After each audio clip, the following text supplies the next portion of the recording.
বাংলাদেশের রাজনীতিতে কি আবারও অশান্ত সময় ফিরে আসছে? নির্বাচনের আগে একের পর এক হত্যাকাণ্ড, সহিংসতা আর তার মধ্যেই সাবেক প্রধানমন্ত্রী শেখ হাসিনার কড়া বার্তা। নো নৌকা নো ভোট। আজকের এই বিশেষ রিপোর্টে আমরা জানব কারা সহিংসতার পিছনে, নির্বাচন কি আদৌ শান্তিপূর্ণ হবে, আর নো নৌকা নো ভোট কি নতুন রাজনৈতিক কৌশল।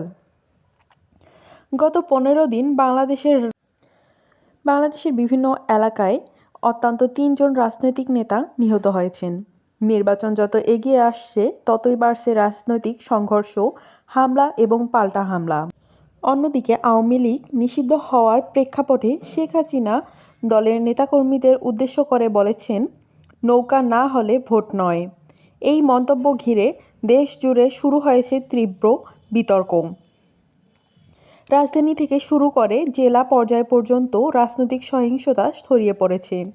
ভাঙচুর, আগুন, প্রকাশ্যে হামলা সবই এখন প্রায় নিয়মিত ঘটনা। মিছিল, ভাঙা গাড়ি, পুলিশের উপস্থিতি, কালো স্ক্রিনে নিহতদের নাম। নিরাপত্তা বিশ্লেষকদের মতে নির্বাচন যত ঘনিয়ে আসছে ততই সংঘাতের মাত্রা বাড়ছে। এখন আসি সবচেয়ে আলোচিত বক্তব্যে। নো নৌকা নো ভোট। এই বক্তব্য কি শুধু রাজনৈতিক আবেগ, নাকি এর পিছনে আছে বড় কোনো কৌশল? সমালোচকদের মতে এই বক্তব্য নির্বাচনকে আরও প্রশ্নবিদ্ধ করে তুলছে। একদিকে সহিংসতা, অন্যদিকে ভোট বর্জনের বার্তা। এই দুই মিলিয়ে নির্বাচন বিশ্বাসযোগ্য হওয়া কঠিন। মানে কি দাঁড়াচ্ছে? জনগণ ভোটাধিকার ঝুঁকিতে।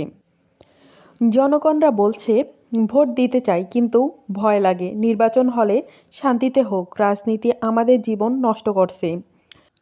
এই পরিস্থিতি চলতে থাকলে কি হতে পারে? ভোটার টার্ন আউট কমে যেতে পারে, আন্তর্জাতিক চাপ বাড়তে পারে, সহিংসতা আরও বাড়তে পারে। বিশেষজ্ঞরা বলছেন, এখন এই সমঝোতা না হলে পরিস্থিতি নিয়ন্ত্রণের বাইরে যেতে পারে। রাজনৈতিক সহিংসতা আর বয়কটের রাজনীতি, এই দুই মিলিয়েই দেশ এক অনিশ্চিত ভবিষ্যতের দিকে যাচ্ছে। আপনার মতামত কি? নির্বাচন কি শান্তিপূর্ণ হবে? নো নৌকা নো ভোট কি সঠিক সিদ্ধান্ত? কমেন্টে জানান। ভিডিওটি ভালো লাগলে লাইক দিন, আর এমন আরও বিশ্লেষণধর্মী হট নিউজ পেতে আমাদের চ্যানেলটিকে সাবস্ক্রাইব করতে ভুলবেন না। আবার দেখা হবে পরের হট নিউজে। ততক্ষণ পর্যন্ত ভালো থাকুন, সুস্থ থাকুন। আসসালামু আলাইকুম।